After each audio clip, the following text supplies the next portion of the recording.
Well, hello, all my friends, to the podcast or the Rodcast that never ends.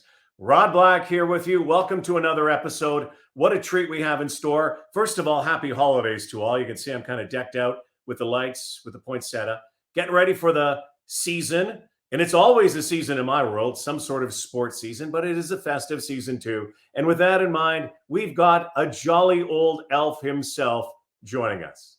Well, he's not an elf, he's a little older elf. But he's a guy who I've known for a long time. I've worked with. He's one of the best in the business, one of the funniest men, one of the most generous, and one of the most good hearted people you will ever meet. Adele has tried to say hello. Neil Diamond has tried to say hello, but no one says hello quite like our guest today on the Rodcast, Jack Armstrong. Jacko, hello. Let's roll the Rodcast.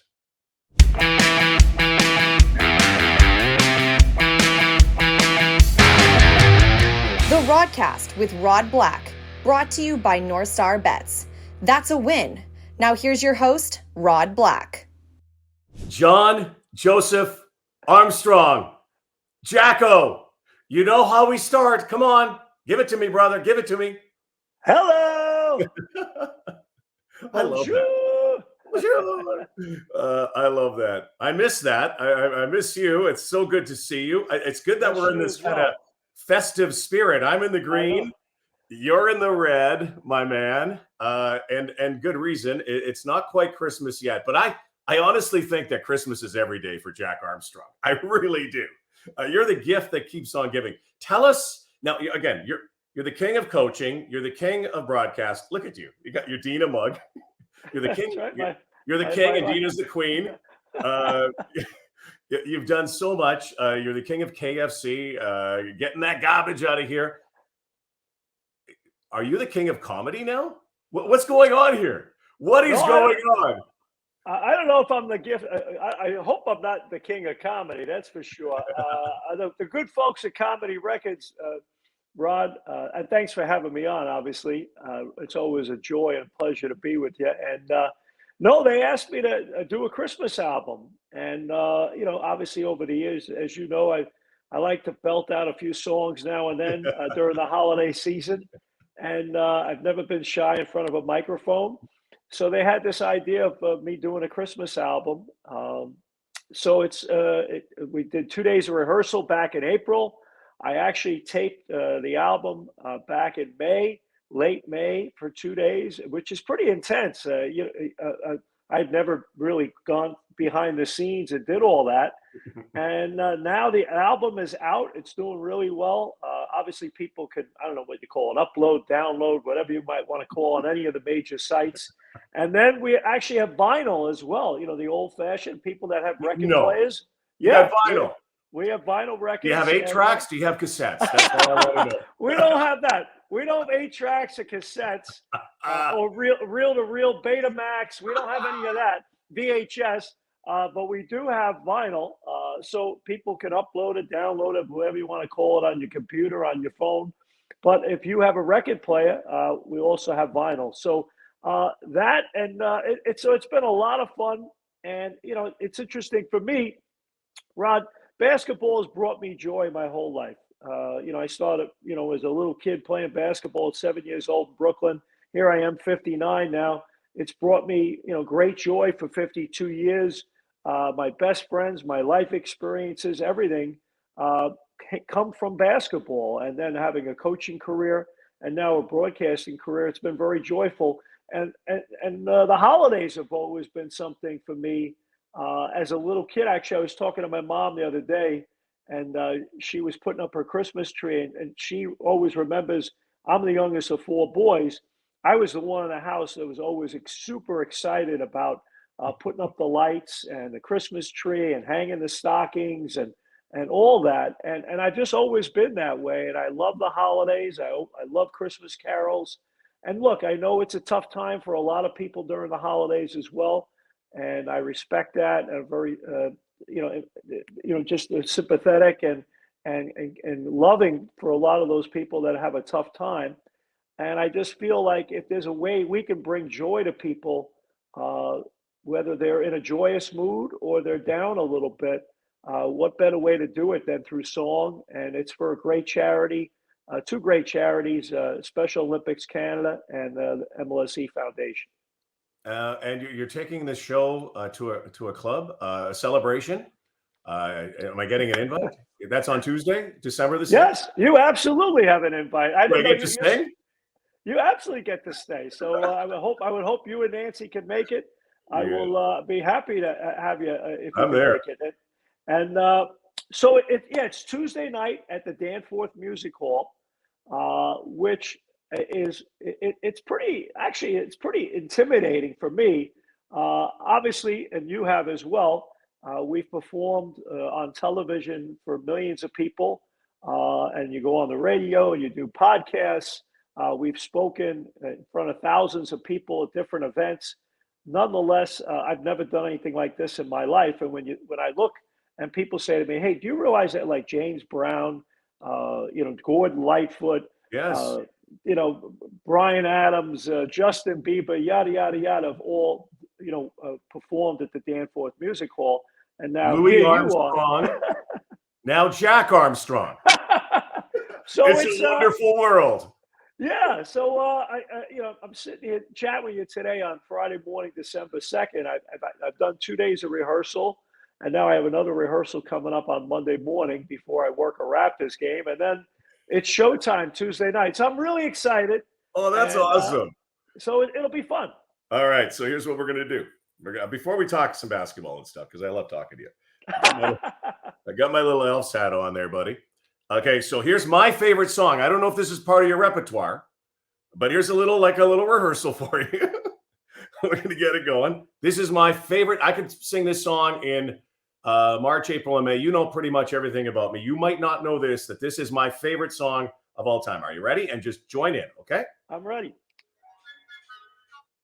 Oh, that's not good technology. There you go. Hang on. Here we go. Here we go. I'm feeling like I'm jacking here. Hang on. There we go. Here we go. Here we go. Here we go, buddy. Come on. Come on. Come on. Come on. Thank God for editing. Here we go.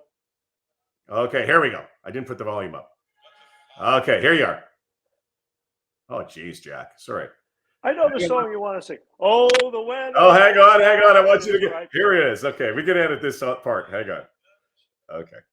Stupid phone. Okay, here comes the volume. Okay, hang on. Sorry, editors. I got it. Here we go. Okay, here we are. Here you go. Here you go. Come on, Jacko. Oh, the weather outside is frightful. And oh, the delightful. Since we know place to go. Let it snow, let it snow, let it snow. Is that part of the what do you got? Give me I don't want to give too much away, but what have you got for Tuesday night? Well, speaking of snow, my all-time favorite song. By the way, you got a lot of snow down where you are, right? You're in Lewiston. You're close to Buffalo. Actually, I'm sitting in Lewiston today. We have no snow. Everything melted. So all good. All good. We had about 9 inches. About 25 minutes from me in downtown Buffalo got 4.5, 5 feet, which is incredible. Yeah. That's lake effect snow. Yeah. But speaking of snow and let it snow, my favorite song about snow is my all-time favorite Christmas song. And as a kid, actually, I was asked by a teacher in school at St. Brendan's Grammar School in Brooklyn when I was in 4th grade to sing in front of the whole school. And from the time I was in 4th grade to 8th grade, my favorite song was White Christmas. I love Bing Crosby. Obviously, I can't sing like Bing Crosby. Give me a little. Come on, give me a little. But I can sing it. I'm dreaming of a white Christmas, just like the ones I used to know. Got it. Where the treetops glisten and children listen to hear sleigh bells in the snow. So there's a little version of it. Oh, I love it. I don't want to give away too much. And by the way, you get paid by actors, so I mean, this is costing us lots of money. I wish. So, are you doing a number of Christmas? Like, what are you going to do? Yes, Like, yes. and you're like you're Mr. Crooner. You're like Bing Crosby meets Nat King Cole meets Michael Bublé, whoever meets Jack Armstrong. Like, Well, you by yourself, you with a band. I mean, I think this is incredible. well, the album, and when we're done, I'll send it to you. I'll make sure I send it over to you. You know what there is? There's no donation like donation. yes. Amen. If it's free, it's me. No, I will send you the album. But it's on the album itself. We did 14 Christmas songs, and then I did 2 narrations. The one narration I did was, the famous letter. A young lady, I think it was 1898, 1897. Virginia O'Hanlon writes a letter to the New York Sun about the existence of Santa Claus, and it's probably one of the most famous letters ever written, and it's in every newspaper across pretty much the world on Christmas Eve, Christmas morning, and it's a beautifully written. So I narrate that, and then we also do a fun basketball version of "'Twas the Night Before Christmas." So there's 14 songs and then 2 narrations on the album, and they're all Christmas songs. And then at the concert, pretty much we're going to perform a bunch of the Christmas songs from the album. Right. And prior to us coming on, there'll be a few comedians that are kind of warming the crowd up, getting folks in a good mood, and then we come on stage. So yes, I play with a band. These guys are legit. They are all professional musicians, and I am blown away by their talents and their enthusiasm. And it's been a great experience. And, and Rod, you know this, in the sports world, when we've had the opportunity, both of us, to meet some of the most amazing people that aren't sports people, and they love sports. I saw you with Drake's little coat on you. Yeah, Dude, no, I saw that picture, and I was actually at the game. I didn't get a chance to see you, and I saw it over there, and I didn't know you had the little teddy bears there. But I also saw your tea. Now, had you spilled that tea on that coat, were you worried at all? Because I think that coat might be worth more than Pascal Siakam's salary. Well, it's definitely worth more at my house, that's for sure. So I was definitely worried about the cleaning bill. The good thing is I didn't have coffee. I just drink green tea when I do games. Doesn't stain. Exactly. And but it's amazing. But Drake is one of those guys. Yeah. He's a lot of fun. He gets it. He understands it's show business, and he goes along with the joke. And literally, he handed me the coat. And so what am I going to do? So Matt says, "Hey, Jack, you got to put the coat on." Of course, I'm like up for anything. We have a great time. Yeah. And he's got a tremendous sense of humor. And from one recording artist to another, I can't believe that. I can't believe I just said that, but here I am. So I'm trying to help him promote his show. Devlin doesn't have an album. I don't have an album. Between you and Drake, you both have albums. Now Drake has a few more and a few more Spotify listeners. Exactly. Do re mi. And he's doing a concert the night we have the concert at the Danforth Music Hall next Tuesday. He's appearing at the Apollo Theater in New York, which is obviously an incredible place. So, so someday maybe I get there, but I doubt it. What do they say? For every bright light that shines on Broadway, there's 1,000 broken lights. I'll just do my best on Tuesday night. Well, what people should know, and I'm asked a lot about the people I've worked with or the people I've met, and I got to be honest with you, and you know this, is that I get asked about you a lot. What's Jack like? What's he? And I tell him, Jack is Jack. You see what you get. A guy who likes pints, a guy who is incredibly knowledgeable about basketball, a guy who's a tremendous leader, a kind heart, all of those. You can pay me for all the great things, but you're just a great dude. But also you love to sing. And I can't tell you how many times you have turned some establishments that we've been at late night, like libraries and things. Exactly. Turn them into your own Apollo Theater. And the amount of times that we've gone out where we've had to get the jaws of life to get the microphone out of your hand. That's true. But it's so entertaining. So have you been doing, like you said, you like to sing, but you'll get up in the middle of anywhere on the planet And any time of year, and maybe even sing a Christmas song, or of course your favorite New York, New York, where you hail from. Well, it's funny you say that. My brother Brendan, I have three older brothers, and my brother Brendan, I was at his son's wedding this summer in Ireland and in Dublin. And my one of my nephews, another nephew, Irish nephew, says, "Uncle Jack, I know you love to sing. Why don't you?" He walked over to the DJ and says, "Come on, we got to get him up here." So I go up and start singing at like the after party at the wedding, and I get the whole place going. So then I say to the DJ, I got one more.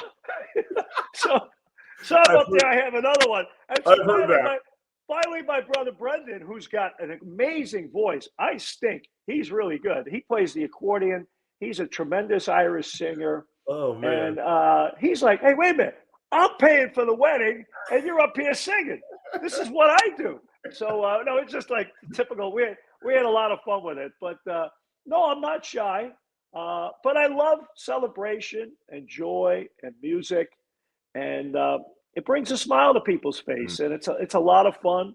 And Rod, you know this in your career and in my two different careers. You travel a lot. You spend a lot of time away from home. So if you're out with your friends and your colleagues, and you can enjoy each other's company and have a few laughs, I mean, what else would you rather do? It's awesome. God, we've had some good ones too, and we're not done. I mean, again, technically don't work together. I still think we should start our own little podcast, Black Jack Black or whatever it could be. Hello, Jack.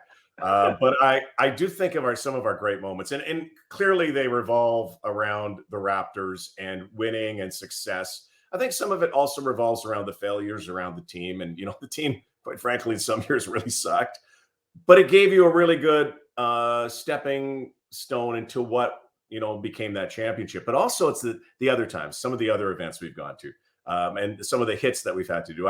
And some of the ones most memorable to me, All-Star Game, New York City. You and I, again, we were studying late, preparing.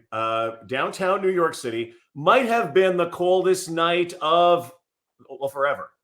But the whole event, and it gave us an inkling into what Toronto's All-Star Game would become, because it would be cold too. But it was such a celebration. I love the All-Star Games. Well, it's interesting you say that, because the following year when Toronto had the All-Star Game, everyone was whining about how cold it was. And Rod, as you know, and we did some hits outside in New York, and it was there was no question it was colder in New York City than it was in Toronto the following year. Yeah. And having grown up in New York, when Nutcracker was playing on Broadway, when you're near the Atlantic Ocean, which obviously New York City is, that cold is like an incredibly raw cold, that just bone chilling. And but we had a great time doing those All-Star games, and I never forget being at the party with you after the All-Star weekend in New York, because Toronto then threw a big party because they were the host of the next year. And that was actually part of a really magical run for the Raptors when Pat Riley has a great term. He calls it the innocent climb, where Masai Ujiri had taken over and he got his group together and started the process of turning around the culture and everything about the Toronto Raptors. And part of the whole thing was the All-Star weekend as well, and getting people to understand what an amazing basketball market and what an amazing market the entire country is for basketball. So to me, we've had a lot of great times promoting the sport. And as much as, I work and I talk about the Raptors, and Rod, you have too, you understand because you were there right at the beginning, you and Leo, calling games in Vancouver as well. Our job is to be ambassadors for the sport of basketball. And the thing I'm most proud of is, as much as I'm proud, with what the Raptors have accomplished, and this is my 25th season calling Raptor games. Congratulations. Thank you. And the thing I'm most proud of, though, is when people say it's the fastest growth sport in Canada, which it is, and Canada is number 2 in representation in the NBA. To me, when I came to coach at Niagara in 1988, that's 35 years ago, and recruiting in Canada, basketball wasn't at that level. And here we are 35 years later. I'm going, it's unbelievable. And you were there at the beginning calling games for both the Raptors and the Vancouver Grizzlies. So you know what I'm talking about. It's the old line, you've come a long way, baby. And to me, to have just a little small smidgen of a role in helping promote the sport, and the fact that people have fallen in love with the sport, they then, hopefully, knock wood, they fall in love with the Toronto Raptors as well. Yeah. So I'm just excited about that. And I'm just a little caraway seed in the bakery of life, just, trying to hump away every day and do the best I can. But that's the thing that brings me joy, is the fact that now you drive around any town in Canada, and I'm not just talking Toronto, anywhere you go in Canada, because it's a national game, you'll go down a street now and people have basketball nets in their driveway out on the street, just like they used to have hockey nets out on that street. So to me, that's the thing that brings me joy. Yeah, I would say also more basketball nets instead of hockey nets. And I grew up as a hockey head, became a basketball fanatic, mostly because I fell in love with Dr. J and the Sixers. And I recall living in Winnipeg, and my hero was a guy named Martin Riley. I don't know if you really ever heard of Martin. He was a great Manitoba Bison. He was the Steve Nash before Steve Nash. So he was kind of my role model, and that's what kids need, is role models. But I remember having to take my bike and to ride miles to get to one basketball net. I go back to Winnipeg now, and every house on one block, by the way, folks, you can actually use another net, but every house has a net. That says everything about it. And you look back on your career and again coaching. How many Canadians, I should know this, how many Canadians did you have playing at Niagara when you were there? Pretty much my entire career at Niagara, we had at least one Canadian player on our team, and we had a few years where we had. I'm just off the top of my head, I got to think it through, but we had some years we had two on our team, three on our team. So, I think those numbers have changed, right? They probably have changed through the years, and not just me. I mean, before I got to Niagara or St. Bonaventure or Canisius, the Little Three here in Western New York, every team had really good Canadian players. And so I'll never forget, Rod, in 1994, 93, I can't remember when it was announced that Toronto and Vancouver were going to get NBA teams. I'll never forget. I'm sitting in a meeting with my assistant coaches, and I say to my staff, because we're talking about recruiting, and recruiting's like breathing. And at that time, a future broadcasting job in Toronto or in Canada, becoming the icon, that was not even probably in your head, right? No, not at all. I mean, not even. I honestly, I fell into this. I had never any intention of doing this for a living. So I'm saying to our staff, guys, it's going to happen. We're on the border. Our school sits on the Niagara River. We're looking at Canada right now. I'm sitting in my kitchen. I'm looking at Niagara and the lake as we speak. It's there. It's the new frontier. It's going to happen. There is so much athletic talent, and we're right next to it. And we're next to the largest market in Canada, and that's Toronto. Oh my goodness, this could really help our recruiting. But interesting. You say to me, you're a coach. I have a master's degree from Fordham University in communications. Rod, the only reason I got my master's in communications was it fit our practice schedule. They were going to pay for my master's degree, and it fit our practice schedule. Really? I in no way, shape, or form ever had any consideration for wanting to do broadcasting, and yet I went to Fordham. Vin Scully, Mike Breen, Michael Kay, yada yada yada, Bob Papa. There's a lot of great broadcasters, and they're all wonderful guys that have come out of Fordham, and I didn't go to school for that. I was a history major. I can tell you when the War of 1812 was. I mean, my whole goal was to be a basketball coach, and that's all I ever wanted to be. And so, people say, well, how'd you get hired with the Raptors? Well, what happened was I got fired. I had a year left on my contract at Niagara. I was burnt out. I needed a year away from coaching. And my thing was, you know what? I'll do a year of broadcasting and then I'll get back into coaching. And a lot of people said to me when I was coaching, hey, you know what? You'd be pretty good on TV, radio. You're kind of, and I'm saying, I think they're really telling me that I suck as a coach, that maybe that would be my better career, So I honestly, I had no intention of doing this. And even my first year with the Raptors, which I loved, and it was Vince Carter's rookie year 25 years ago. Yeah. I had a great time. Opening of the Air Canada Center. Yeah, the whole bit. And it was amazing. And yet I was like, well, I'm only doing this for a year and I'm going to go coach again. And then my coaching friends were like, hey, man, you're happy. You're having fun. You're getting, positive vibes in terms of, and I was working a lot of college basketball in the United States at the time as well for ESPN, MSG, yada, yada, yada. So I was doing a lot, both TV and radio. And I loved it. I had fun with it, but my heart was in coaching. And I had, thankfully, I had a few coaching mentors say to me, wait a minute, are you crazy? You're having fun. You got a young family. You got 3 little kids. Are you out of your mind?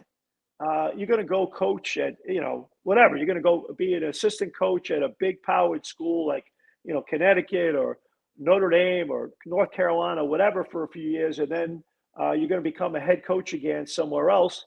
And you're going to move your family a bunch of times. You're probably going to get fired a bunch of times. Like, what are you chasing? You've already done it. You've already been a Division I NCAA head coach for 9 years. What are you chasing?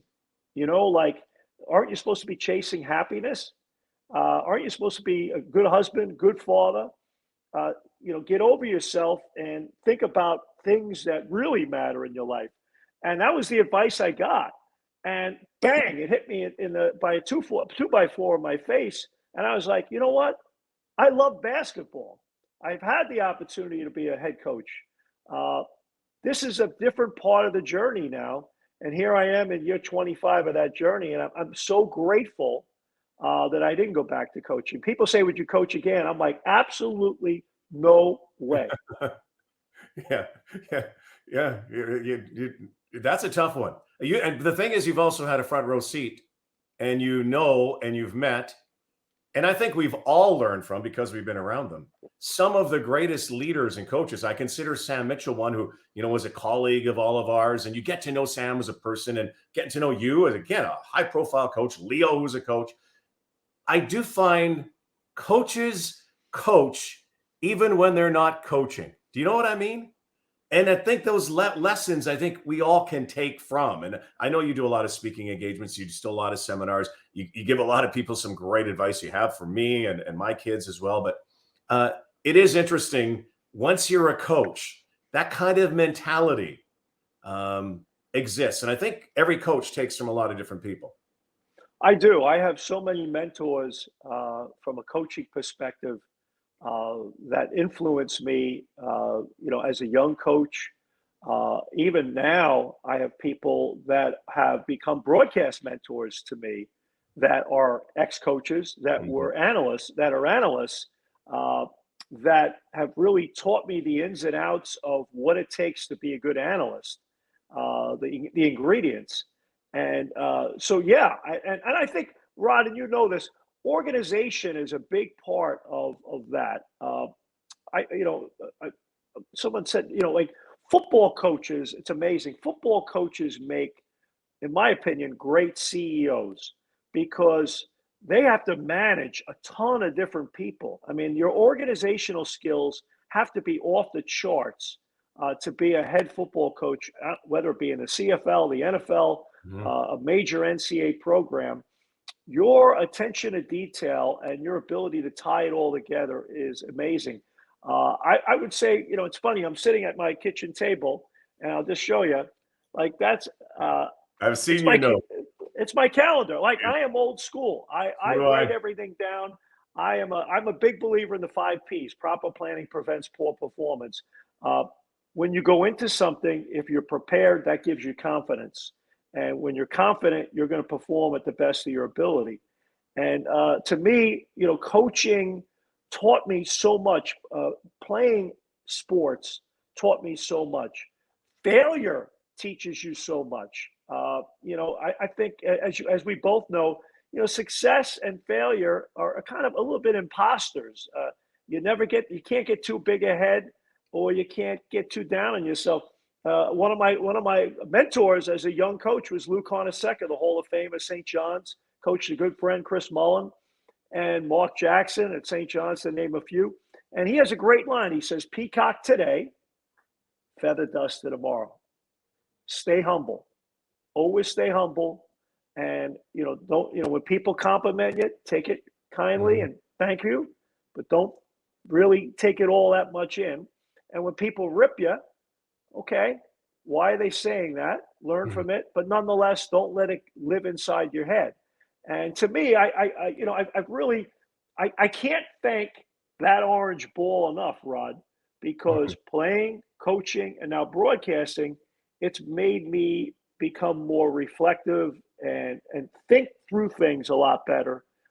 It's challenged me to be better. And many times it humbles you, and you get knocked down a lot and you fail a lot, but you get back up. And as you know, obviously your sons are tremendous baseball players.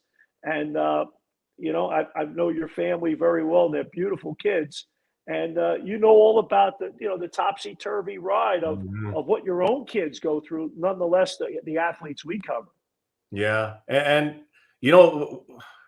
when people hear coach speak, I don't even like that term. I think people speak. When people hear successful people talk, do you notice that a lot of the great ones, the greatest people, your mentors, people you look up to, Hollywood celebrities? I just heard something today from Robert De Niro, of all people. How's it going?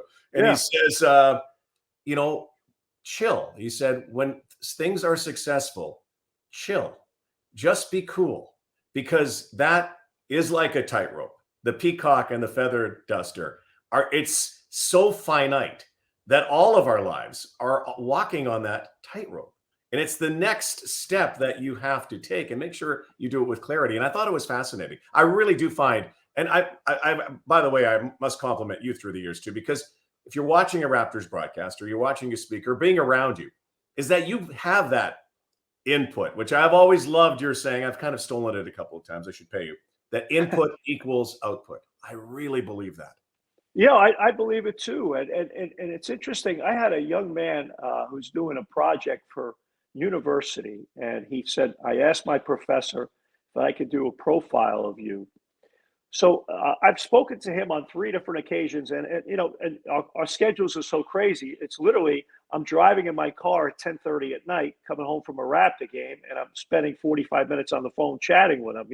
It's never at normal times during the day. And so you're kind of in a quiet moment where you're no one's bothering you. It's very, and so yeah, he asked some really thought-provoking questions. But one of the questions that he asked that kind of blew me away, he said, "How does it feel to have made it?" And I was like, whoa, I haven't made it. Like, that scares the living what out of me. To when someone says you've made it, well, yeah, you have a great job, this, that, the other. I'm like, no. I'm a half step away from the gutter. Yeah. Life is humbling. Yeah. I come from nothing. And I think that the thing that drives me is the fact that I didn't grow up with a safety net in my life. I had to make it, because if I didn't make it, I'd be in the gutter. And I think the biggest challenge, I was out with a few of my buddies last week, and we were chatting about raising our kids. And one of the things that we were chatting about is like the thing that my kids have so much more in their life than I had. And your 4 kids have so much more in their life than you did. And the thing that scares the heck out of me is sometimes we do too much for our kids. And what are their kids going to be like? Correct. And what are they going to be like? Yeah. Because sometimes we enable them too much rather than empower them. And I felt the thing that's always been my driving force in my soul, in everything I've done in my life and in my a few different careers, has been the fact that like I gotta be good at this, because if I'm not, I don't know what's going to happen, Mhm. and that's always driven me. Mhm. And so that question, literally just like a week and a half ago, just blew me away because it scared the heck out of me. And to your Yeah. point about what Robert De Niro says, like, uh, so enjoy it. I love what I do. I love the people that I have the opportunity to be around. I'm so blessed. And Vince Scully, when I asked him at the end of his broadcast career, do you feel fortunate? Do you feel lucky? And he said those two words are way too cheap. He goes, blessed is the more Mm. appropriate fit to how I feel, and I feel blessed, uh, and and and and at the same time very driven. Yeah, Vince Scully, rest his soul. Boy, what a great man. I had a chance to work with him a couple of times. I actually was there. I was there the day, which is a crazy story. I was there the day that he unfortunately, tragically became a solo announcer. And I don't know if a lot of people know what happened is that That's his partner, of course, one of the great, Don Drysdale. great pitchers, was his longtime commentator, and they were in Montreal. I was working for the Expos, doing an Expo game, and I remember that day. It's blazoned in my mind. Seeing Vin come up the elevator. How we all come up to the elevators pre-game, going for the meal, and he was so kind and so nice, and he remembers everybody. And we were all having dinner. Then I remember us doing the game, and I remember not seeing Don Drysdale, and I believe he got a call either before the game, it might have been during the game, that Drysdale he was not at the game, and they actually found him in the hotel room. And then after that, Vin became a solo announcer, but they were terrific together. And Vince Scully, again, like you, has offered so many great nuggets of wisdom, and I think it comes from your heart. I think a lot of this comes from your heart. It's obviously activated by your brain, but it comes from your heart. And you said that the orange ball has given you everything in life. But I would also say that there are four things that you love more than the orange ball: Dina, Kevin, Brian, and Timmy. No doubt. And that's what life's all about, because that's your legacy. What we do is just a career. Mhm. I mean, that, it comes and goes. Another one of my mentors is a guy, Frank Layden, who was the president, GM, head coach of the Utah Jazz, was Great man.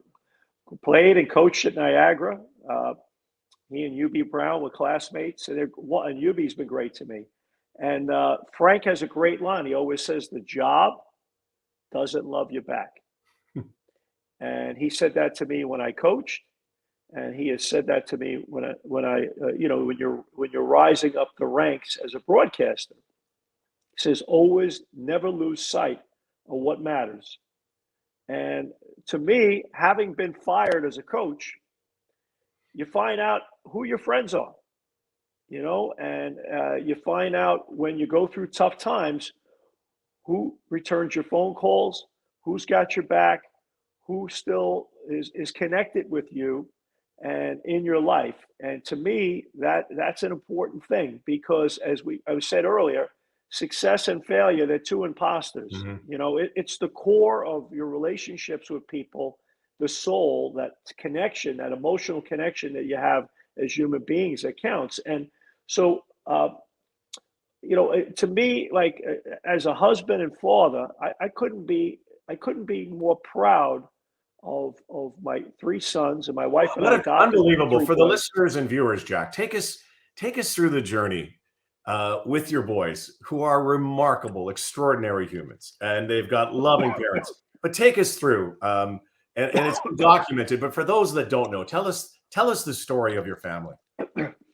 Well, my wife and I adopted three African American boys. They're all from Texas, and we tried. Excuse me. Water went down the wrong pipe. We tried for a few years, and unfortunately, we just wasn't going to happen in terms of being able to have a child. Um, so my wife was really, I was too. We were both upset about it. But I said to my wife one day, I said, "Honey, I didn't marry you for your ability biologically to have a child. I married you because I love you. Let's adopt. Like, hey, let's do it.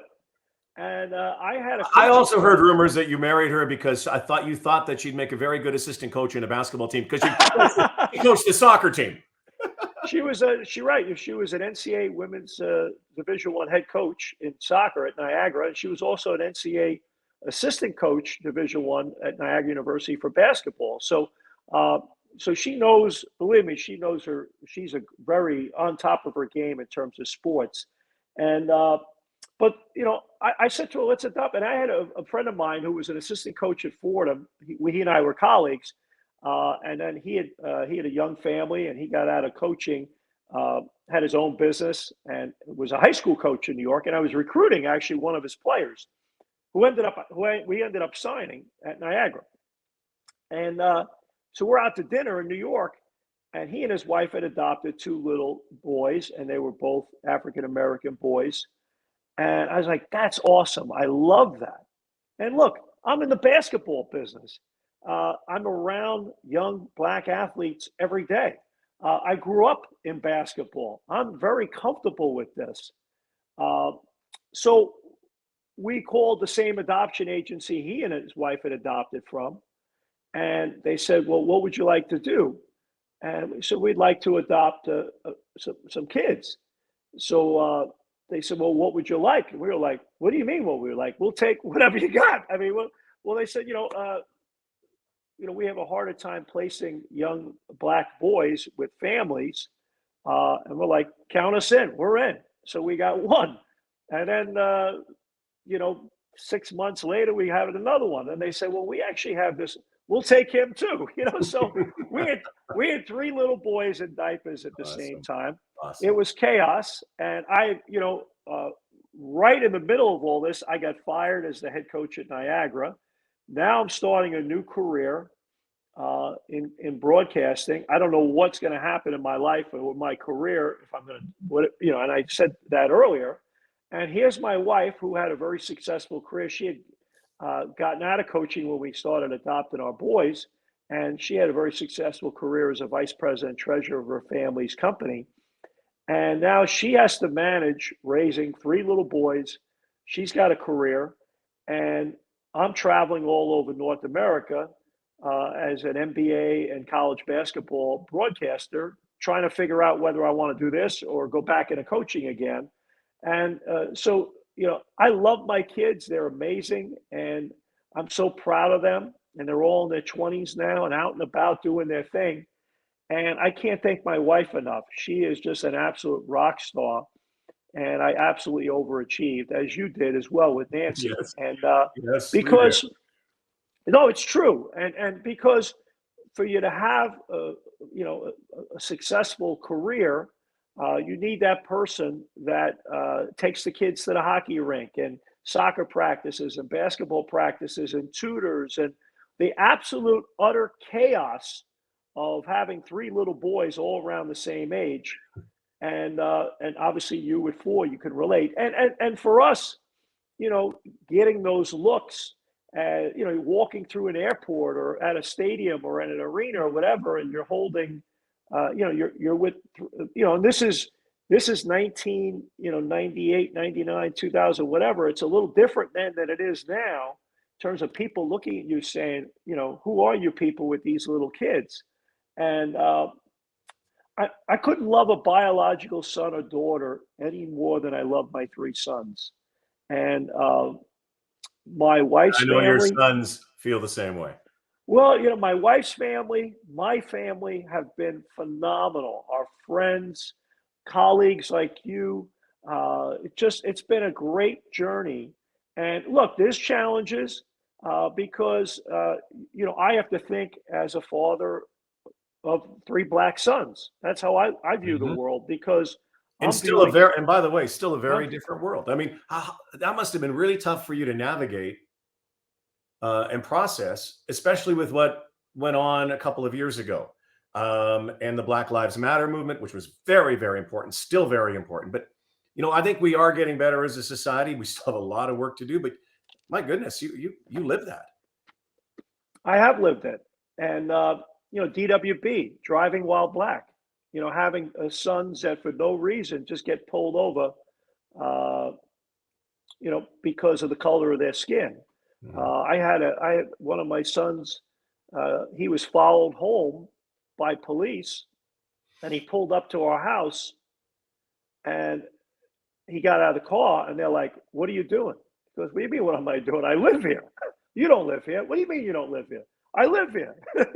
So it's just like, so when I speak to our players or, people in my industry in basketball, or when I was coaching at the time and my kids were very little and talking to our players back then about what their journey was and what to expect and like getting their hair cut, like all those little things, and just all the, so I've been really fortunate to have a lot of black role models that have really helped with that journey and helping raise them and be sympathetic and connect with them on a level uh, that I'm doing a good job as a parent, and believe me, I'm far from perfect.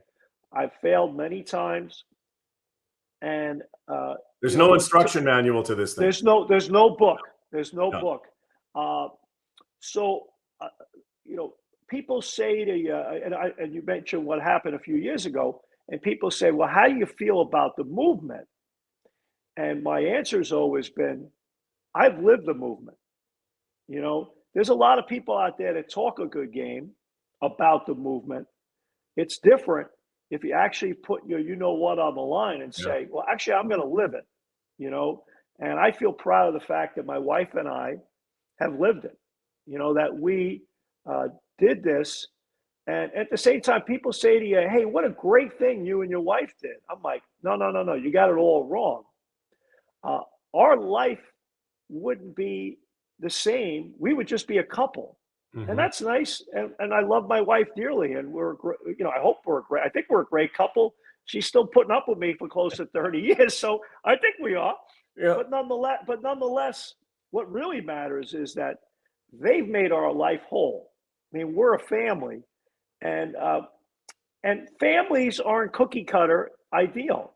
No. It's families look different. Families act different. Uh, the fact that you're biologically related to somebody doesn't mean you're going to be close. Mhm. Doesn't mean you know. There's people in our lives that are closer that you're closer to than someone that's biologically related to you. So to me, it's all about love. It's all about having that love for somebody, and to me, that's what it's all about. And so I'm blessed, and I'm so blessed and fortunate to have, uh, those four folks in my life that you mentioned. Yeah. And everybody else in your life, because Oh yeah. you're such a giver. I could keep you all day and we could talk all day, but I know you got to go run. I know you run a lot. Have you run today? No, I haven't. I'm going to run. You can see Yeah, I got my baseball there cap you on, go. You and run like I am crazy. going to. Dude, I cannot believe how you run. I remember my favorite story of all is our night that we spent in New Orleans. That was an All-Star game. Yes, I think we All-Star went out weekend. late. We went to these. I never heard of a dive bar in my life. I thought it was a swimming bar, and you don't know. We closed it. You were singing. You had a mic. We did close. We had pizza. We took a rickshaw back. I think I think it was 2 a.m. Pacific time. So I don't have to tell you what that was Eastern. 5 a.m. Right. Eastern. And I know we had to meet at 9 a.m.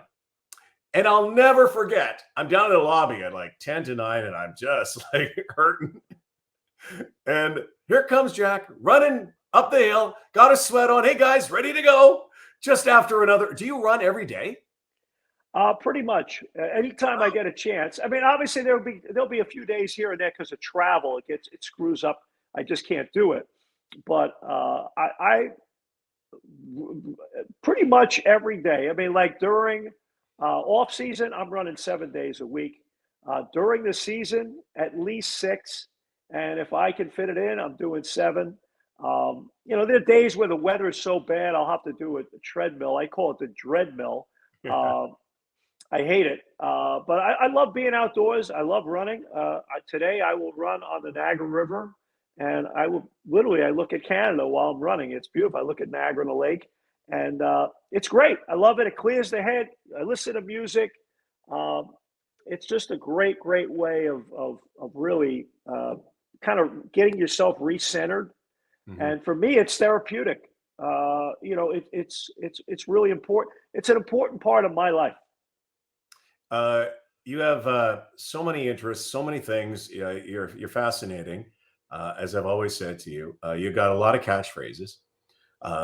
The hello is classic, and you've used them quite a bit through the years, and it's become part of your persona. It's one of the reasons why you are the best analyst in Canada, because you have won a number of awards. I do want to ask you, and people have asked me, what kind of a calendar for waste distribution do you have in Lewiston, New York? Like, when do they come to pick up your trash? When do they do that? What day? Every Monday morning. So this Monday morning. That's a tough one. So, so when you take the trash and the truck's coming by, do you say, "Get back here"? Every Monday morning, I bring the garbage out and I bring the recyclable bin out. So I have my blue recyclable bin and I have my garbage can. Every Monday morning, they come and pick it up. So yes, Monday morning's my day. And actually, are there KFC buckets in your recyclable trash? There have Just been. want to know. And it's funny, years ago, I thought it was really clever on the part of the city of Toronto. The city of Toronto asked me to do public service announcements to get brilliant. people. It was a brilliant idea on their part, and they actually turned out great. They were very funny, but I'll never forget. I'm doing a Raptor game, and Kyle Lowry. I'm about to go on television, and Kyle Lowry just comes by me and grabs me. He says, "Jack, I can't get away from you." I'm like, "What are you talking about?" He says, "I go to the movie theater last night with my wife, and you know how they play the stuff before the movie theater, makes you get popcorn, right?" And one of the things they played at the movie theater before the movie was a public service announcement from the city of Toronto. Hey, make sure you get that garbage out of here. With me doing some funny skit, trying to. So it was hysterical that he said to me, "Man, I can't get away from you." So, but it was very clever and brilliant on the part of the city of Toronto. And look, sometimes you got to do things that are a little oddball and off the beaten path to get people's attention to say, "Wait a minute, I need to think about that. Make sure I'm doing the right thing," because it is important. Yeah, it is. I won't keep you much longer, but I got a lot of favorite pictures, as you do, and I don't think I've won much in my life except old fart or old timer championships or tournaments. But this is my favorite picture, right there. Yeah, I have it hanging up as well. I love that night. Well, I will never ever forget, beyond all the games that we've done together. But that night, and then of course we went upstairs, and I think we had a few more wines. But maybe talk about winning the championship, what it meant to Toronto, what it meant to you, what it meant to all of us. I think our hearts got a little bigger in Canada that night. Two things. Number one, and you know this, Rod. People said, "How did it feel?" And I think for the hour after the Raptors won, we had no time to process that because we're on live television for like an hour, maybe 90 minutes. Remember, Kyle brought the case of beer over. I've never drank while I was working before, but I did that night. Remember, we had a beer? I did too. Kyle Lowry brought beer to us. You're right, and you're right. We were working the entire time. So the people say, "Well, it must have felt great." I'm like, actually, no, we're working. We're like, our job is to be storytellers. And you and I and Leo and Matt and our whole crew, we spent that hour, 90 minutes doing storytelling. We had Chris Bosch and Sam Mitchell, you name it. We had so many different people with us. But our job was to be storytellers and do our job. And then after that, then finally, when you get off the air, you go, "Oh my God, that really happened." And I'll never forget, speaking of running, we're back in Toronto 2 days later. I'm out for a run on Lake Ontario, and I run by a guy, and he's wearing a T-shirt, Toronto Raptors 2019 NBA Championship. And I say to myself, what this thing actually happened. This is not like It's some real. out of body experience. Oh, And wow. then obviously a few days later, you and I and Sam and Leo worked together for it was The like parade. it was like the Jerry Lewis Oh. marathon, Jerry Lewis telethon for hours upon hours working the parade. Do you know something? I just wanted breaking news. The parade just ended. It just ended. Longest parade ever. Well, they got to remember the next time you actually have to have barriers along the Yeah. street so people can't go out on the street. So when the Raptors or the Jays or the Leafs have their next parade, and let's hope all three of them in the coming years have that, the city of Toronto, not only up from a recycling standpoint, and they're doing a great job trying to recycle, but have to make sure we have the barriers. But all kidding aside, it was a magical experience, and it was phenomenal. And believe me, it was a culmination of incredible, dedicated hard work by so many different people. And as I joked earlier, and I really mean it, we're all just little small specks in that. But nonetheless, we have a job as broadcasters because we're kind of the conduit for fans to the team and to the sport. And we all take that role as ambassadors very seriously in terms of how we cover it.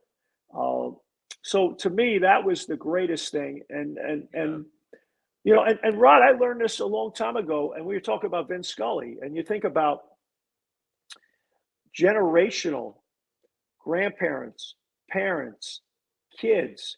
You could all be living in Los Angeles and Hermosa Beach or whatever, and listening or watching on television, and all three generations have been exposed to the sport by the same person. And you related to this, and I can relate to it. Now, as a Raptor broadcaster, as a basketball broadcaster in general, I meet grandparents, parents, kids, three different generations that now have a connection through the sport. So it's an obligation that we all take very seriously, that because the players come and go, the coaches come and go, a lot of these guys are here for a year, maybe 2 years, and you're that part of the element of the identification of sport and the team that is something that people connect with from a generational perspective. So we all take that role very seriously. Well, I know you have a ring. What do you do with it? Do you wear it out like to the bar there? Do you get a discount? Do you get ahead of lines with the championship ring? Because it's not just a ring. I mean, that thing is like that's an ornament. It is an ornament, and I don't currently have it on right now because I'm going to go out for a run after this. You don't run with it. So I brought it to a number of different places, and obviously restaurants and bars and parties, and people just go crazy when they have an opportunity. The thing that people like too, I've brought them in Toronto to some golf tournaments, and you come, you speak at the golf tournament, or you're at one hole the whole day, and you have people take pictures with the ring, and the stories people tell you Where they were. Yeah, it's great. It's great. It's a Canadian moment. It's a moment that brought everybody together, and just very fortunate to have been on the game with you and the whole crew on TSN, calling that game. It's obviously the largest television audience in the history of basketball in Canada. So to be part of that was just an incredible experience. I have one funny story that night, and I don't know if I've told a lot of people this story. Before the game, I'm standing on the court, about to go on the air, and I'm standing next to this lady, and I'm just chatting. Hey, how you doing? Dude, I was there. I was with you. This is the greatest story. Folks are going to love this. So I'm chatting with this lady and just say, hey, how you doing? She says, what do you do for a living? I said, well, I work, I'm a basketball analyst, and I work on television for Toronto Raptors, TSN. I'm going to be calling the game on TV tonight, and blah, blah, blah. And what a nice day today. What'd you do today? She says, I said, I went for a run. I'm prepared for the game. But yeah, it's a beautiful day today here in the Bay Area. It was awesome, yada, yada, yada. And I said, what's your name? And she goes, oh, my name's Sarah. I said, well, Sarah, nice to meet you, blah, blah, blah. I said, the game will be fun tonight. I'm sure you'll enjoy it. Have a great time. And then my stage manager comes and grabs me. He goes, Jack, you're on the air in a minute. So I'm just like hanging out. So now they pull me away. So, and by the way, folks and listeners, Jack was notorious, so are Matt, for getting there at the very last minute of a hit that goes live. Because they're always talking to somebody. Yeah, it happened to be Sarah. The schmooze. Yeah. So now we do our hit, and now they say, now to sing the Canadian national anthem, Grammy Award-winning artist Sarah McLachlan. So I'm going, wait a minute. I had no idea I was hanging out chatting with Sarah McLachlan. And so she looks over at me. She's about to sing. She gives me a little wink, like, you know what? Good luck tonight. And she knew. I had no idea who she was, which was great. Yeah. And and she has an absolutely beautiful voice, and I've heard. She's an amazing lady. I love Sarah. And so the two of you, between the two of you, you have a Grammy, about 6 Junos, and 1 NBA championship ring. Okay. Well, I'm not sure if I'm going to get a Grammy for the album I've done, but let's just say from one artist to another. Look at I respect her work. Okay, we're gonna leave now, but I always end this. I know you're gonna run, and I know you love to golf. You're like me, I'm addicted to the sport. So what we do is we play a quick 18. So I'm going to give you 18 subjects or questions. You can just give 1 answer, 2 answers, whatever you want to do, or no comment. Oh, by the way, I'm wearing there you go. Hey, look at that. There you go, my elf shirt. I'll put my elf hat on because I've never really grown up. There we are. Okay. So here we go. You ready? You want to play a quick 18? Sure. Okay. Greatest basketball player ever. Michael Jordan. Greatest Toronto Raptor ever. Kyle Lowry. Best basketball uniform, not including the Toronto Raptors, ever.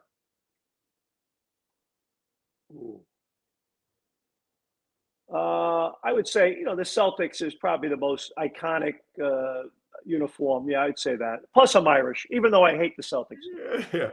Well, we got the green on too. Worst basketball uniform ever. I'd have to think about that one. There's been a few really awful ones. Well, some of the specialty ones that have come out over the years for different events have been. I did like the Toronto Raptors St. Patrick's Day one. I would love to see them bring that back again, being an Irish guy. But no, there's been a lot of really cool ones when they put out like the City Edition, this, that, the other thing. But some of them have also been like you just shake your head. You're like, there's no imagination here at all. Best stadium in basketball. I used to love Oracle, where obviously the Golden State Warriors used to play because their fans were real, they were authentic. Now it's become wine and cheese crowd. But obviously, being a New Yorker, Madison Square Garden, it's the Mecca. It's a pretty special place. Yeah.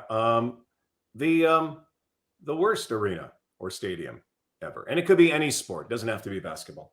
Well, I'm not a big fan of the arena in New Orleans. I was just there actually the other night. I would say that I'm not a big fan of their arena. Of course, you know about the little mishap we had in studio with Leo. We have a lot of mishaps. What is your most embarrassing or off the cuff or it could be a prank or whatever, lighthearted moment that ever happened to you as a broadcaster? Well, I've had 2 that jump off the page. Number one, I was Sammy's sideline one night where they had me do the game and then run out on the court and do a post-game interview. And this was in Madison Square Garden, and I interviewed Hito Turkoglu. And he was in a pissing match at the time with Jay Triano about his role and all this. So he played great that night. So I said, Hito, what worked for you tonight? Like you had it really going tonight, impacted the game on a number of fronts. I can't remember exactly what I said. And he looks at me, he goes, ball. So now I'm like, what am I supposed to do here? So I ask him another question. Ball. and he like gives me a 2-word answer.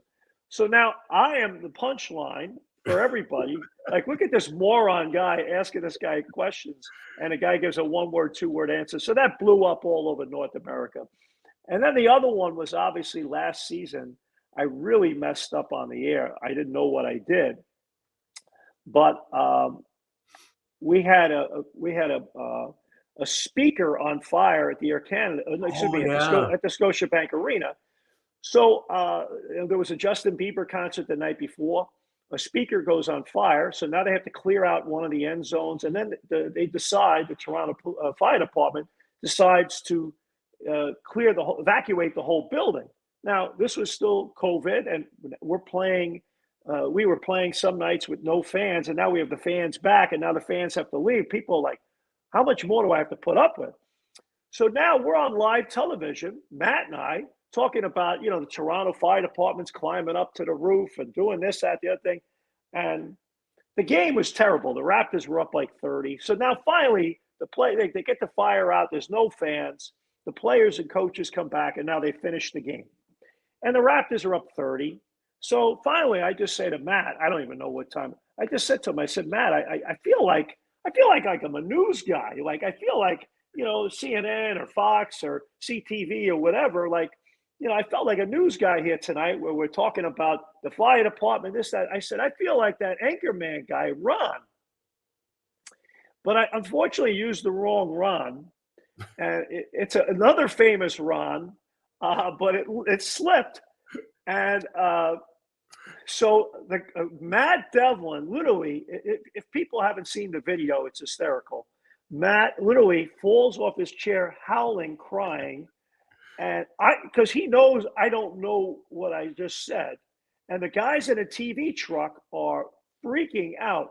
They're pressing the button. They're going, Burgundy, Burgundy, Burgundy, Burgundy. So I'm going, what are they screaming Burgundy for? That's what I thought I said. I said, well, So it made for embarrassing, funny television. And it's funny, I didn't know this till like a few days after.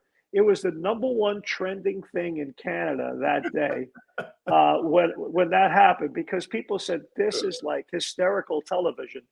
So those would probably be the two things that I would say are the most embarrassing. Oh, yeah. Stay classy, San Diego. There you go. Well, I said stay classy, Seattle, by the way, so I had the wrong town as well. My names were bad, and my geography. It doesn't matter. It's real. It's real, and it's live, by the way.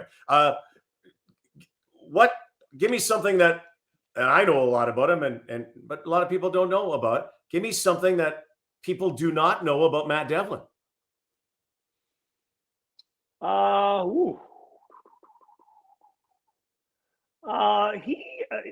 would say he's about as well-read a guy that you'd meet. Like if you want to talk anything, he's not, and as we know he's a terrific baseball announcer.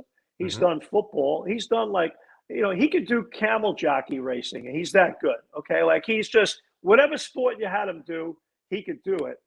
But he's just incredibly well read in terms of talking finances, politics, this, that, the other thing.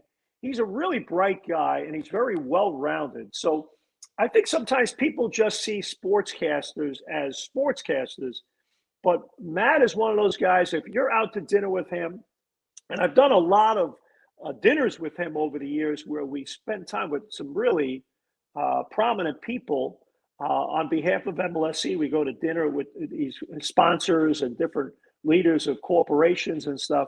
And Matt could sit at a table and talk about anything. And so to me, I think that's something people, unless you know him, you wouldn't know that. Another great dude, another great dad. Sure is. Your favorite comfort food, or the food that you can't live without? Two, red licorice and Did not pizza. know that. Red licorice is my absolute. If I had to pick one vice, it would be red licorice, and then I love pizza. So those would be and pretzels. I would go three: red licorice, pizza, and pretzels. Besides beer, we know you love the pints. What's your favorite wine? Any? Rod Black wine. Well, the Rod Black one, and I had the Rod Black collection at my I got to house. send you some more. My friends loved it, and I Yeah. got some friends that are wine snobs, and they love the Rod Black collection. And obviously, I live right across Not from red, it's not white, it's black.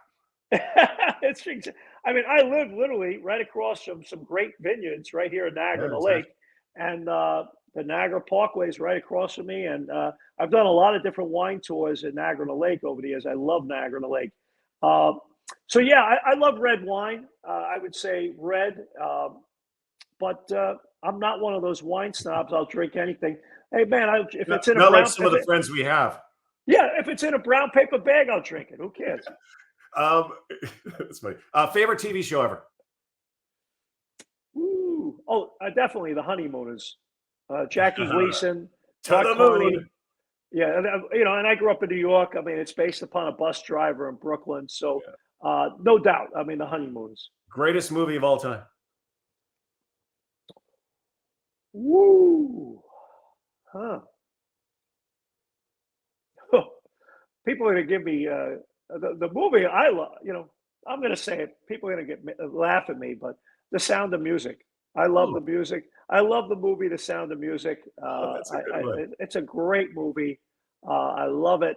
And probably on a more serious note, the movie I enjoy probably would be you mentioned Robert De Niro, the movie The Bronx Tale, where he's a bus driver in the Bronx trying to raise his kid right, is one of my favorite movies. And Goodfellas, I would say Goodfellas, The Bronx Tale, and then just kind of lighthearted, The Sound of Music. Best sports movie ever? Rocky. Rocky 1. My oldest brother Bill took me to the movie theater in Brooklyn, and it was raw. It was an incredibly intense, powerful underdog movie, and it was just dark and dingy in Philadelphia, and he's hitting the meat in the meat lock. It was just your classic and I tell you what, the movie theater in Brooklyn, it was like just the energy and the people, because you're from Brooklyn, you're like, you can relate to that guy in Philadelphia that comes from nothing. So yeah, Rocky. I think I got a picture with you and I outside the old spec with the Rocky statue. My favorite line was, yo, Adrian, I was wondering if you wouldn't mind marrying me very much. I love that.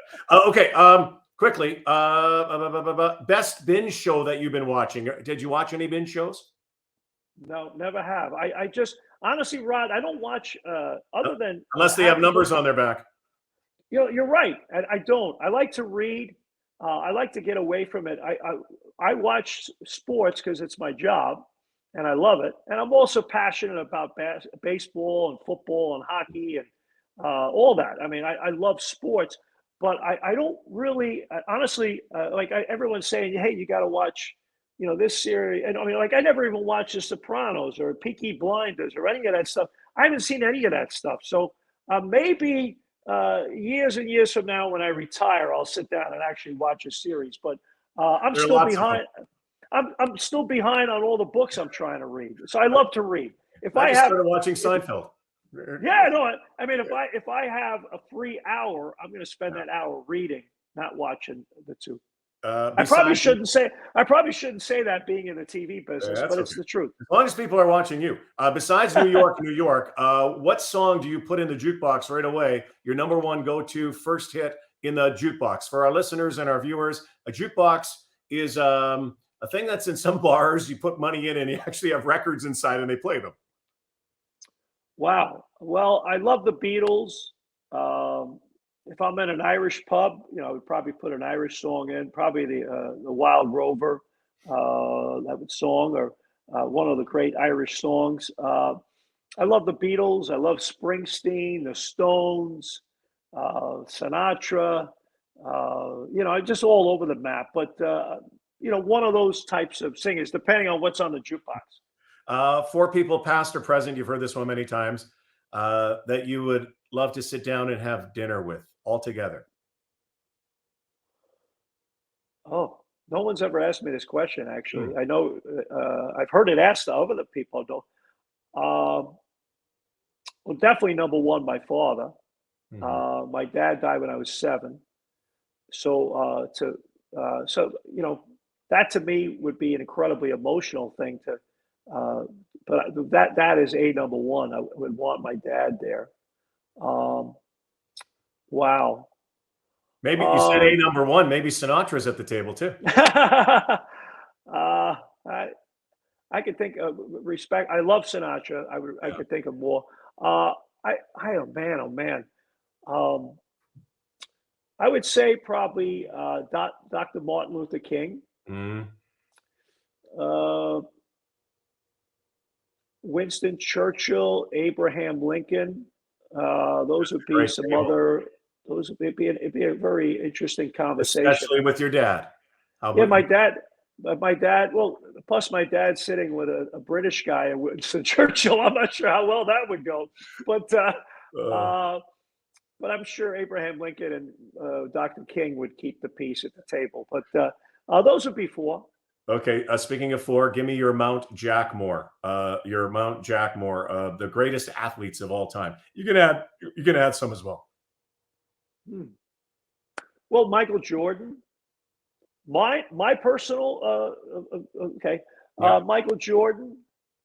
Um, Gretzky. Hmm. I'm thinking. I'm going to try to get the four big sports. Baseball that I've seen. I don't know that I've seen personally.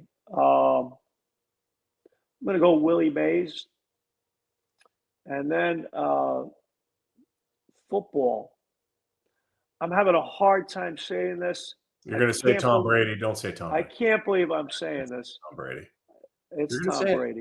it. It kills me. And my wife is like the biggest Bills fan. I'm a big Bills fan, Yeah. and she loves Jim Kelly. Loves Jim Kelly, Hmm. and she hates Tom Brady. And I said, honey, think about it. If the Bills had Tom Brady, you would dump Jim Kelly in a heartbeat. Two Irish guys. I'm an Irish guy too, but you dump Jim Kelly Oh, in a heartbeat if you had Tom Brady. So oh.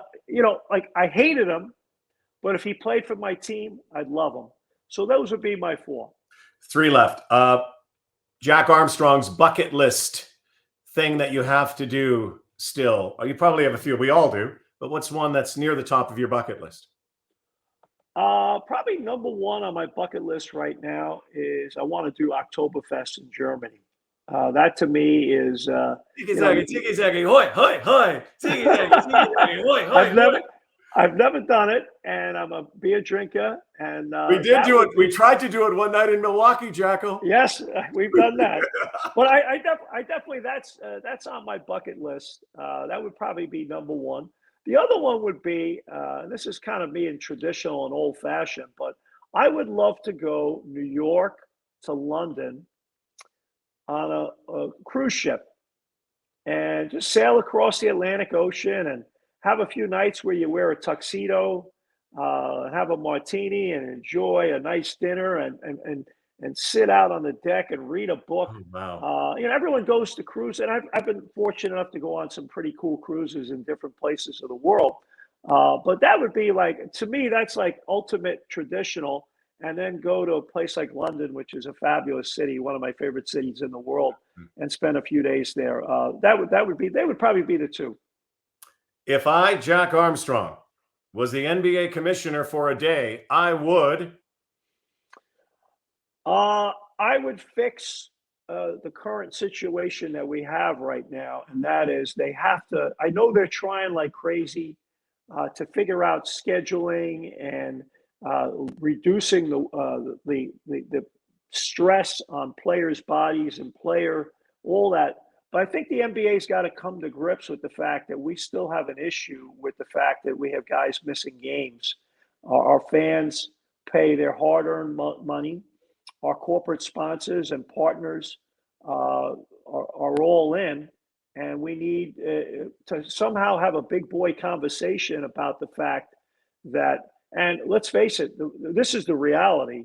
The next television deal is going to add significant dollars into the system. we're going to end up, I'm sure, at some point down the line as well, expanding and adding 2 more markets.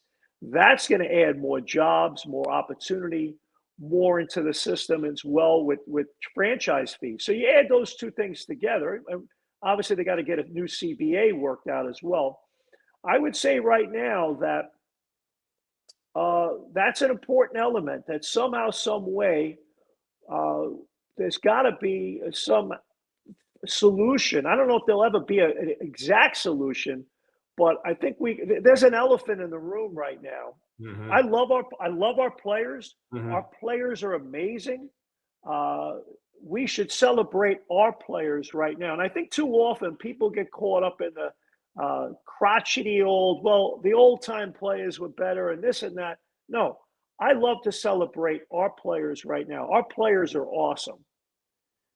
My challenge is that I want our great, awesome players actually on the court playing. Mm-hmm. And right now we're in an age of player empowerment, and agents are very powerful as well. But somehow, some way, for the greater good, because there is a greater good, and there's a bigger, greater good coming, and that is more money into the system and more benefit to everybody. Everyone's got to look around and say, let's not kill the golden goose. We're coming up the home hole. Crowds around. Final question. Finish this sentence. I, Jack Armstrong, owe my success to my mom. My mom's 95 years old. She lives in New York City. My dad, as I mentioned earlier, died when I was 7 years old of a heart attack. She raised 4 boys in a little apartment building in Brooklyn. And my parents are immigrants to the United States from Ireland. We're first generation off the boat. And, people talk about the Canadian dream, the American dream. I've lived it. I am living it. But there's a reason why. And the reason why is because of all the sacrifices and the life lessons and the moral compass and the values, whatever way you want to say it, that she instilled in me and my 3 brothers. I wouldn't be where I am today, and my brothers wouldn't be where they are today without everything that she did for us. So, she's my hero. I'll speak at basketball camps, and there's always some little kid that raises his hand and says, hey, who's your hero? And people think, well, they think you're going to say, Michael Jordan or, LeBron James or whatever. And I'm like, are you crazy? No, it's my mom. And there's an old line. There is a dramatic difference between being successful in life and being significant in life. My mom was a school lunch lady and, came over as a kid from Ireland and had nothing. And yet her legacy is her 4 boys and her grandchildren and everything that she's done. And I hope each and every one of us as their sons have, in some way, shape, or form, made the world a little bit better place. So I call my mom every single day from the time I moved to Western New York in 1988 as an assistant coach at Niagara. I call my mom every single day. And I spoke to her earlier this morning. And I always finish with the 3 most magical words you can say to somebody, and that is, I love you. And because you never know what you have until you don't have it anymore. Mm-hmm. And so to me, there's no question that my mom is my hero. And I know she's proud of you. Jack, I can't thank you enough. You're such a great friend. I've learned so much from you. Canadians, North Americans, people around the world watching basketball learn about the game more from you. They love you as well. Thank you so much. Sorry about the goofy hat. Happy holiday. Good luck on Tuesday. If I knew, I would have worn the hat. Yes, yeah. I want to come. I'm going to be there. I can't miss that. But I want to thank you. I will give you my 3 favorite words as well. I love you, man. I guess that's 4. Happy holidays. And maybe you can just, and I never say goodbye, but goodbye. But maybe you can just sing us out a little bit, because on Tuesday, December 6th, Jack Armstrong, what is it called again? What's the whole night called? The album? the night on Tuesday night. It's our sing along. It's a concert at the Danforth Music Hall. Do not miss it. Put on by Comedy Records and Live Nation. So it's amazing. I can't believe the people. Live Nation, they booked the biggest acts in the world, and they got a guy. I don't know. I still can't figure it out, but it's amazing. And please, if folks haven't gotten an opportunity, get the album. And again, it's for a great cause, Special Olympics Canada, MLSE Foundation. Happy holidays. Happy holidays. And the merry bells keep ringing. Happy holidays to you. Oh, you're the best. There you go. Jacko, you are the best. Please make sure when you get really big in the music industry, you remember us small people. I want you to get one of those Drake coats. I think you should get your own. I really do. Well, if I get a Drake coat, you'll never see me again because I'll sell it on eBay. I won't have to work again. All right. Thank you, brother. Can't wait to see you soon. Happy holidays. Rod. Best to you and your family. You got it. Thank you, Rod. Oh, he's the very best. You could talk all day with Jack Armstrong, and every time you chat with him, you learn something, and you just realize the guy's got such a huge heart. And as I said earlier, I do believe that he feels that Christmas is every day. And yes, he's been given many, many gifts in his life, and he keeps giving gifts back to all of us. So thank you, Jack Armstrong. Happy holidays to you all. Make sure you get his album on all of your lists, whatever that is that you subscribe to, or Spotify, or wherever they're selling his vinyl. And maybe we'll see you at the Danforth Music Hall on Tuesday, December 6th as well. Thank you, Jacko. Thank you, everybody. We'll see you next time. Happy holidays from the Rodcast.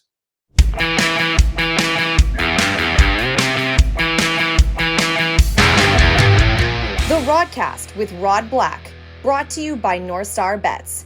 That's a win.